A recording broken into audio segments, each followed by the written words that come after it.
अस्सलाम वालेकुम प्यारे दोस्तों, कैसे हैं आप सब। उम्मीद करते हैं कि आप सभी ठीक होंगे, खुश होंगे और मज़े में होंगे। प्यारे दोस्तों, आज की प्यारी सी वीडियो में आपको खुशामदीद कहते हैं। हमें कहते हैं सैयद हसन आस, और आपसे गुजारिश इतनी सी है कि हमारे चैनल को लाजमी सब्सक्राइब कीजिए, साथ ही मौजूद बेल के बटन को लाजमी प्रेस कीजिए ताकि तमाम आने वाली खूबसूरत वीडियोस आपको बर वक्त हासिल होती रहें।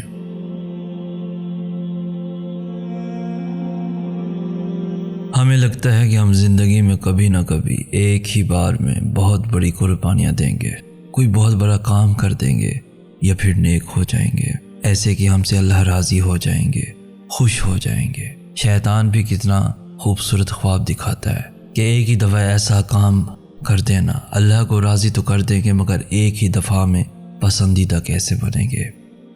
इत्मीनान भी अंदर से आता है और ज़मीर के कोरे भी अंदर से लगते हैं। खुशी की कौंपल भी अंदर से फूटती है और आंसू की आबशार भी अंदर से उमड़ती है। खौफ का आतिश फिशां भी अंदर से फटता है और सुकून की नदियाँ भी अंदर से बहती है। तो बाहर क्या है? बाहर कुछ भी नहीं। तुम्हारी कायनात तुम्हारे अंदर ही सिमटी हुई है। ये अंदर जैसे एक्सप्लोर होगा, बाहर वैसा ही दिखेगा। तो बाहर की दुनिया अंदर की ईंटों से ही बनेगी। इसलिए तुम अंदर संवारो, बाहर की परवाह ना करो। अपने अंदर को साफ करो, तुम्हारा बाहर खुद ब खुद साफ होता चला जाएगा।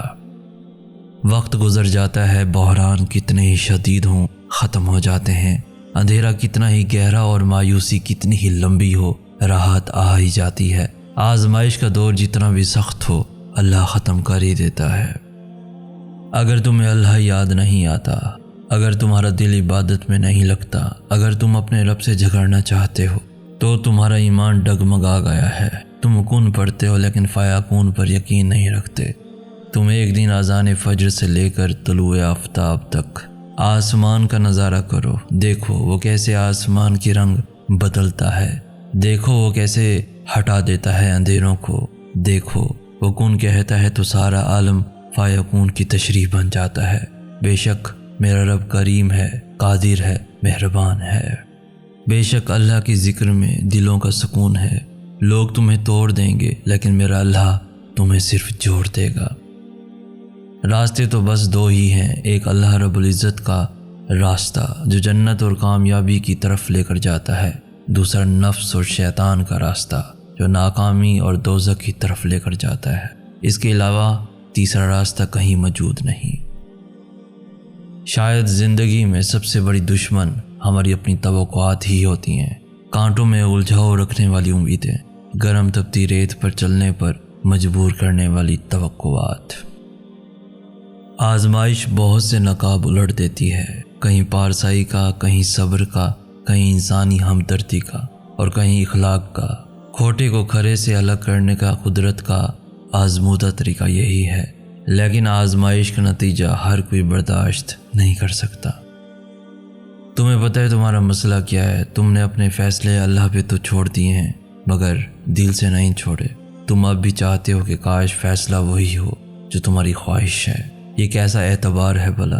समंदर के बीच खड़े को इस बात से क्या गर्ज कश्ती आड़ लगेगी या पार। उसे तो बस ये यकीन होना चाहिए मैं डूब भी गया तो ये मेरे लिए आर या पार जाने से बेहतर होगा। यही तो एतबार का इम्तिहान है। अल्लाह जितनी मोहब्बत अपने बंदे से करता है वो आपकी गुमान से भी आगे है। हम सिर्फ वो देखते हैं जो ज़ाहिरी खूबसूरती है। यकीन करो जिस दिन इस एतबार पे फ़ैसला अल्लाह पे छोड़ दोगे कि जो भी हुआ मेरे लिए वही बेहतरीन होगा, उस दिन न सिर्फ आप बेचैनी से निकल आएंगे बल्कि फ़ैसला आपकी यकीन से ज़्यादा बेहतरीन होगा, क्योंकि अल्लाह सारी दुनिया और लोगों के दिलों समेत उनकी सोच के रुख तक बदलने पे कादिर है। कभी ऐसा होता है कि इंसान अपने मतलब के लिए रब को याद करने लगता है तो शर्म आ जाती है कि कभी दुआ मांगी, माफ़ी और ना कभी शुक्रगुजारी का लफ्ज़ अदा किया। अभी जान में बनी है तो अल्लाह याद आ गया है। उस वक्त खुद पे गुस्सा तो आता ही है लेकिन तरस ज़्यादा आता है। हाथ तो उठते हैं दुआ के लिए मगर लफ्ज़ दिलो दिमाग में ही घूमते रहते हैं। शर्म के मारे ज़ुबान पे नहीं आ पाते। लेकिन वो तो रहीम व करीम मौला है, वो तो खामोशी की भी ज़ुबान समझता है और दुखी दिलों की दुआएं कबूल करता है। अपने रब को ना बताओ कि तुम्हारी मुश्किल कितनी बड़ी है, بلکہ اپنی مشکل کو بتاؤ کہ تمہارا اللہ کتنا بڑا ہے۔ میرا رب میرے ساتھ ہے، وہ مجھے راہ دکھائے گا۔ ہمارے بکھر جانے سے کسی کو کوئی فرق نہیں پڑتا۔ لوگ اپنی ضرورت کے تنکے اٹھا کر لے جاتے ہیں، یہ اس دنیا کی حقیقت ہے۔ ہاں، مگر ایک در ایسا ہے جو آپ کو ریزہ ریزہ ہونے ہی نہیں دیتا، جو اسے پالے پھر اس کی نظروں میں کوئی اور جچتا ہی نہیں۔ ایک بار جھکو، دو بار جھکو، لیکن اگر کوئی تمہارے جھکنے سے بھی انا ختم نہ کرے تو اسے رشتہ ہی ختم کر لو، کیونکہ بار بار جھکنا صرف اللہ کی شان کے لیے بنا ہے، اور اس میں تمہاری بہتری ہوگی، کیونکہ مجبوری کے رشتے بوجھ ہوتے ہیں، اور بوجھ اترنے میں لوگ قطعی دیر نہیں کرتے۔ انسان چاہے جتنا بڑا مضبوط دل والا ہو، اس کی ذات میں کوئی نہ کوئی ایسا غم ضرور ہوتا ہے جو یاد آنے پر آنسو بن کر ظاہر ہوتا ہے۔ جب آپ ان لوگوں کو معاف کرنے کا انتخاب کرتے ہیں جنہوں نے آپ کو تکلیف دی ہے، تو آپ ان کی طاقت کو ان سے چھین لیتے ہیں۔ لوگوں کو حق بات بھی وہی پسند ہے جو ان کے حق میں ہو۔ بعض اوقات دل کتنا بے چین ہو جاتا ہے نا، ایسا لگتا ہے کہ ساری محنت ضائع ہو رہی ہے، ایسا لگتا ہے کہ وہ فاصلہ جو اللہ اور ہمارے درمیان ہے وہ بڑھتا ہی جا رہا ہے۔ ایسے میں کیا کرنا چاہیے؟ دعا۔ جانتے ہو دعا میں بہت بڑی طاقت ہے، یہ تو مومن کا ہتھیار ہے، اور لگاتار کوششیں، کبھی بھی اپنی کوششوں پر فل سٹاپ مت لگنے دینا۔ بے شک تمہیں لگ رہا ہو کہ تم ہار رہے ہو، تبھی سفر مت روکنا، بس چلتے رہنا، چاہے چلتے چلتے کتنے ہی زخم کیوں نہ آ جائیں۔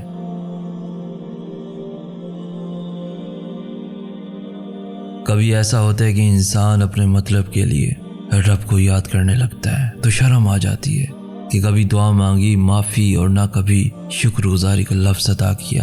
ابھی جان میں بنی ہے تو اللہ یاد آ گیا ہے۔ اس وقت خود پہ غصہ تو آتا ہی ہے، لیکن ترس زیادہ آتا ہے۔ ہاتھ تو اٹھتے ہیں دعا کے لیے، مگر لفظ دل و دماغ میں ہی گھومتے رہتے ہیں، شرم کے مارے زبان پہ نہیں آ پاتے۔ لیکن وہ تو رحیم و کریم مولا ہے، وہ تو خاموشی کی بھی زبان سمجھتا ہے اور دکھی دلوں کی دعائیں قبول کرتا ہے۔ تو دوستو، آج کی ویڈیو آپ کو کیسی لگی؟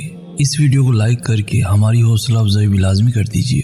اس ویڈیو کو اپنے دوستوں کے ساتھ، ایون فیملیز کے ساتھ بھی لازمی شیئر کیجیے، اور روزانہ ایسی خوبصورت ویڈیوز کے حصول کے لیے ہمارا چینل بھی ضرور سبسکرائب کیجیے۔ ہمیں کہتے ہیں سید احسن آس۔ ہم ملیں گے نیکسٹ ویڈیو میں، تب تک کے لیے اللہ ہو آپ کا حامی و ناصر۔